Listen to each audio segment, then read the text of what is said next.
Capítulo 9, Parte 1. A torre de partida comandou o engenho, que decolou em direção ao alto. Saiu da boca e subiu na noite exterior.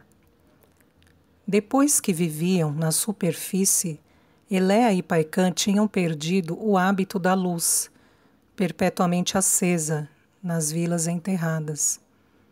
Era dia quando deixaram o parqueamento. Pensavam encontrar dia no exterior, mas a terra e o sol tinham continuado seu curso, e a noite tinha chegado com sua multidão de estrelas. Eles se deitaram lado a lado, sobre o leito da nave, e de mãos dadas, sem dizer uma palavra, se deixaram invadir pela doçura e pelo silêncio infinitos. Subiam na noite e na paz, em direção ao céu estrelado, esqueciam a terra e seus horrores absurdos. Estavam juntos, estavam bem. Cada instante de felicidade era uma eternidade. Colocaram na cabeça os círculos de ouro com os quais estava munido o leito. E os dois abaixaram a placa frontal. Tinham adquirido de tal maneira o hábito de se comunicar assim, que cada um podia receber do outro o conteúdo da sua memória, ao mesmo tempo que, sem ter necessidade de pensar, contava-lhe o que continha a sua. A troca se efetuava numa velocidade instantânea. Eles colocavam um círculo, fechavam os olhos, abaixavam a placa e logo havia uma só memória, um só passado. Cada um se lembrava das recordações do outro, como se fossem suas.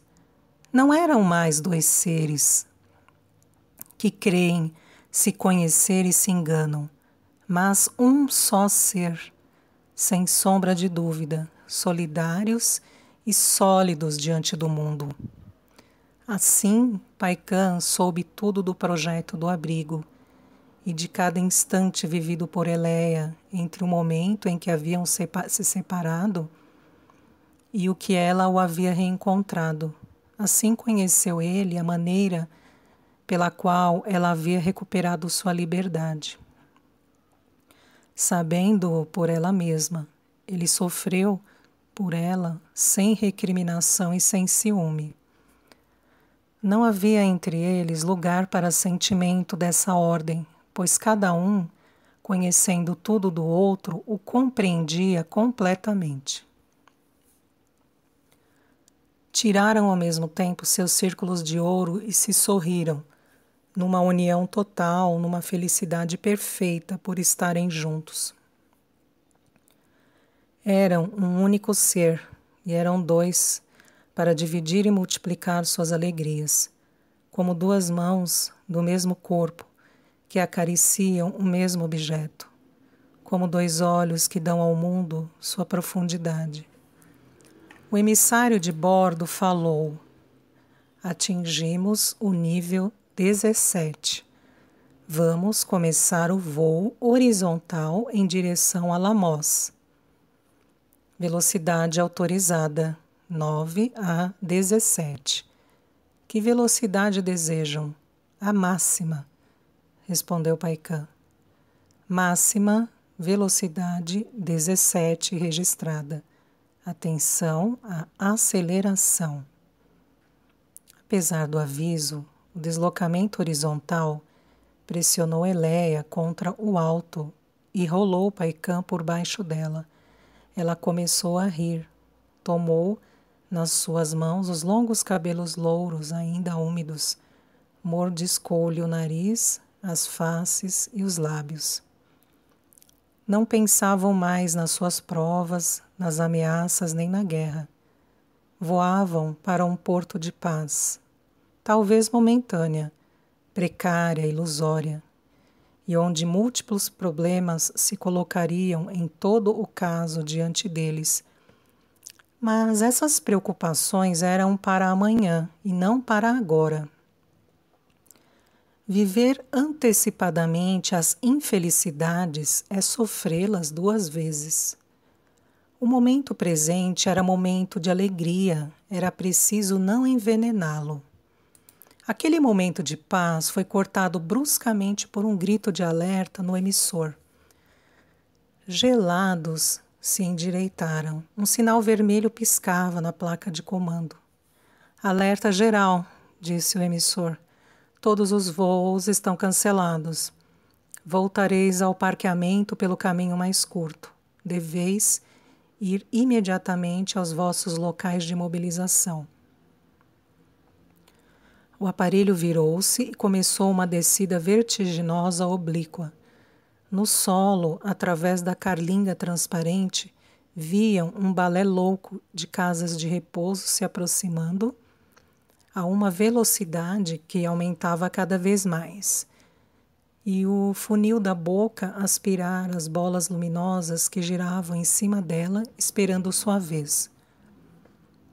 O aparelho diminuiu e veio tomar seu lugar na roda. Todos os aparelhos na superfície tinham recebido ordem de voltar. Casas ou engenhos, eles eram milhares, a girar em cima da boca, que aspirava os mais próximos em plena abertura. Sua roda cobria todo o lago e a floresta. Está nos levando de volta para a cidade, para a armadilha, gritou Eleia. É preciso saltar. Estavam quase sobrevoando o lago em velocidade reduzida, a uma altura razoável, para um salto. Mas as portas ficavam bloqueadas durante o voo. Logo deixaram o lago e sobrevoaram a massa compacta das árvores. Paikan atirou na placa de comando. O aparelho curvou-se e começou a subir, descer, subir oscilando, perdendo cada vez mais altitude, como uma folha de outono que cai. Passou rasante sobre o cimo da floresta. Subiu mais um pouco, desceu e atingiu o cimo de um tronco gigante, coroado de folhas de palmeiras. Ficou plantado aí como uma maçã num lápis. Estavam deitados lado a lado à beira do lago, sobre a grama que descia direção à areia. A mão de Eleia estava na mão de Paikan. Seus olhos grandes abertos olhavam a noite limpa. A boca havia absorvido os últimos retardatários. O céu não oferecia nada além de suas estrelas. Não viam outra coisa senão elas. Prosseguiam no meio delas, na imensa paz indiferente dos pássaros, sua viagem de esperança interrompida. Diante deles, ao nível do lago, a lua se erguia em seu último quarto. Estava inchada como se estivesse envolta em algodão, deformada, avermelhada. Fulgurações vermelhas iluminavam, sem cessar, sua parte sombria. Ela brilhava às vezes inteira num rápido esplendor, semelhante ao do sol. Era a imagem silenciosa da destruição do mundo, proposta aos homens pelos homens, aqui mesmo, antes do fim da noite. Sem se mexerem muito, sem se olhar, enlaçaram os dedos e colaram suas palmas uma contra a outra, bem apertadas. Atrás deles, na floresta, um cavalo relinchou suavemente, como para se queixar. Um pássaro, perturbado no seu sono, pipilou e voltou a dormir. Um pouco de vento ligeiro passou pelos seus rostos. Poderíamos partir a cavalo, murmurou Paikan. Ir para onde? Sussurrou Eleia. Nada mais é possível, está acabado. Ela sorriu dentro da noite. Ela estava com ele. Acontecesse o que acontecesse, aconteceria a ele com ela e a ela com ele. Houve um relincho mais próximo e o barulho abafado das patas do cavalo sobre a erva. Levantaram-se. O cavalo, branco de lua, veio até eles, parou e sacudiu a cabeça. Ela enfiou sua mão nos longos pelos e o sentiu tremer. Está com medo, disse ela. Ele tem razão. Ela viu a silhueta de seu braço estendido fazer a volta do horizonte. Em todas as direções, a noite se iluminava de breves claridades, como tempestades distantes. A batalha, Gonda 17, Gondawa 41, Inawa, Zenawa, eles desembarcaram por todos os lados. Um ribombar surdo começava a seguir os clarões. Era ininterrupto, provinha de todo o círculo em redor, do qual eles eram o centro. Tornava o solo sensível sob seus pés. O ruído acordou os bichos da floresta. Os pássaros voavam aflitos por ainda encontrar a noite. Tentavam voltar para seus ninhos, se chocavam nos galhos e nas folhas.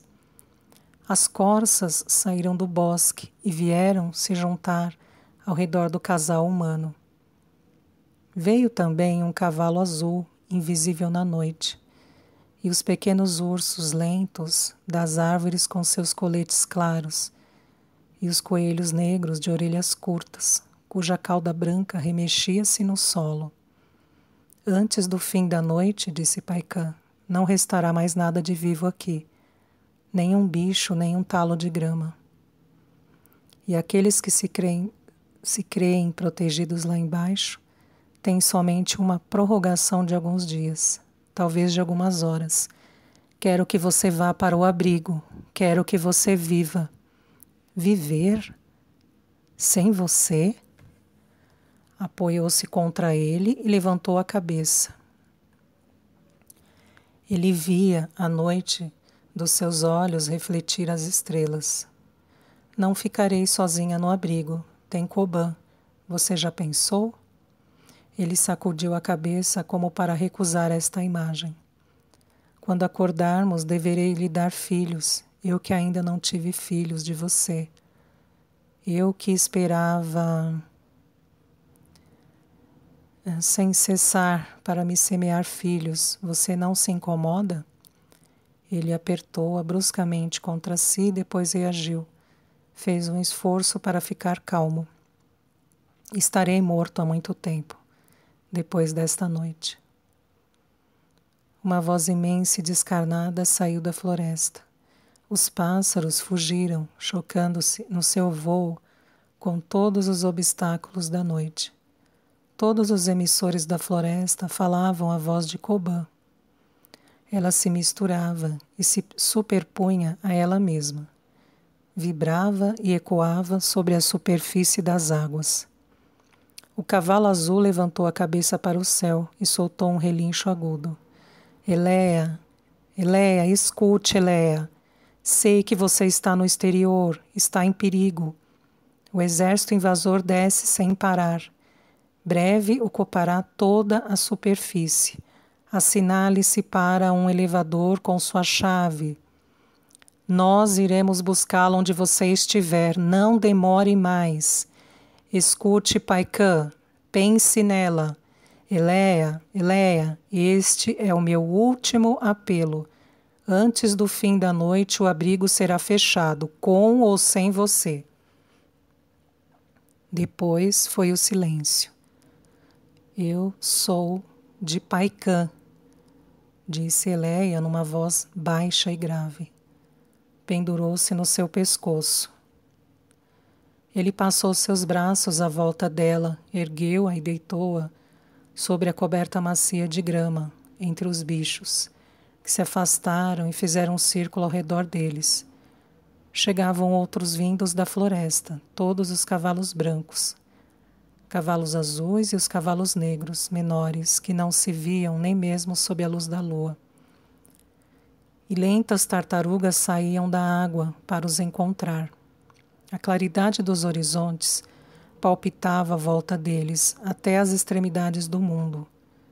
Estavam sozinhos no meio de uma praça viva, fortificada pelos bichos que os protegiam e os confortavam. Ele passou a mão por baixo da faixa que cobria o peito de Eleia e fez florescer um seio entre duas pregas da fazenda. Pousou sobre ele a palma arredondada da sua mão e o acariciou com um gemido de felicidade, de amor, de respeito, de admiração, de ternura, com um reconhecimento infinito para a vida que havia criado tanta beleza perfeita e havia lhe dado para que ele provasse e sentisse que ela era bela. E agora era a última vez. Eu sou sua, murmurou Eleia. Ela gemeu e, por sua vez, colocou suas mãos sobre Paikã.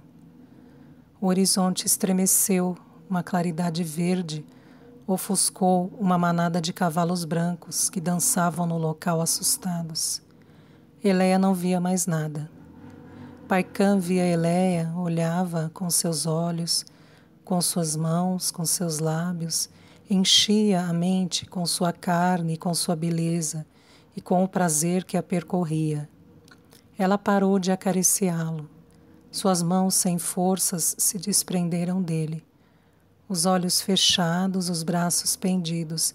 Ela não pesava mais, não pensava mais. Ela era o capim e o lago e o céu. Ela era um rio e um sol de prazer. Mas não eram ainda senão ondas antes da onda única, a grande estrada luminosa múltipla para o único cimo. O maravilhoso caminho que ela nunca havia tão longamente percorrido, que ele desenhava e redesenhava com suas mãos e com seus lábios sobre todos os tesouros que ela lhe dava. E no seu coração ele lhe agradecia por ser tão bela e tão feliz. De repente, o céu todo tornou-se vermelho. O rebanho vermelho dos cavalos partiu a galope em direção à floresta. Eleia queimava. Ofegante, impaciente, tomou entre suas mãos a cabeça de Paikã, com seus doces cabelos cor de trigo, que ela não via, que ela não podia mais ver. Aproximou-o de si, sua boca sobre a dele. Seus rostos calmos repousavam encostados um no outro. O de Eleia estava virado em direção ao céu vermelho. O de Paikã banhava-se na erva fresca. Ele ainda não queria se retirar de perto dela. Era a última vez. Ele pesava sobre ela o necessário para tocá-la e senti-la ao longo de sua pele. Quando ele a deixasse, seria para sempre. Não havia mais amanhã. Nada recomeçaria. Ele quase se deixou levar pelo desespero e começou a berrar contra a absurda, atroz e insuportável separação. O pensamento da sua morte próxima o acalmou. Uma detonação pesada fez estremecer o solo. Uma parte da floresta afundou-se de um só golpe. Paikã levantou a cabeça e olhou, na claridade dançante, o rosto de Eleia. Estava banhada por uma grande doçura, a grande paz que conhecem depois do amor as mulheres que receberam e deram em toda a sua plenitude. Ela repousava sobre a grama, o seu corpo inteiramente relaxado. Apenas respirava. Estava mais além da vigia e do sonho. Ela estava toda bem e ele o sabia. Sem abrir os olhos, perguntou muito carinhosamente: "Você está me olhando?" Ele respondeu: "Você é bela." Lentamente a boca e os olhos fechados se transformaram num sorriso. O céu palpitou e se fendeu. Num urro, uma nuvem de soldados emissores seminus, pintados de vermelho, montados sobre seus carros de ferro, surgiu nas alturas da noite incandescente e correu obliquamente por cima do lago, em direção à boca. De todas as chaminés, as armas de defesa atiraram. O exército aéreo foi destroçado, dispersado, desmantelado, mandado de volta para as estrelas em milhares de cadáveres desconjuntados que tombavam no lago e na floresta. Os animais corriam em todas as direções, jogavam-se na água, saíam, rodavam ao redor do casal, gritando loucamente. Uma série de explosões terríveis ergueu a floresta incendiada e atirou-a para todos os lados. Um galho em chamas caiu sobre uma corça que deu um salto fantástico e mergulhou. Os cavalos em fogo galopavam e escoiceavam. Do céu, um novo exército descia gritando.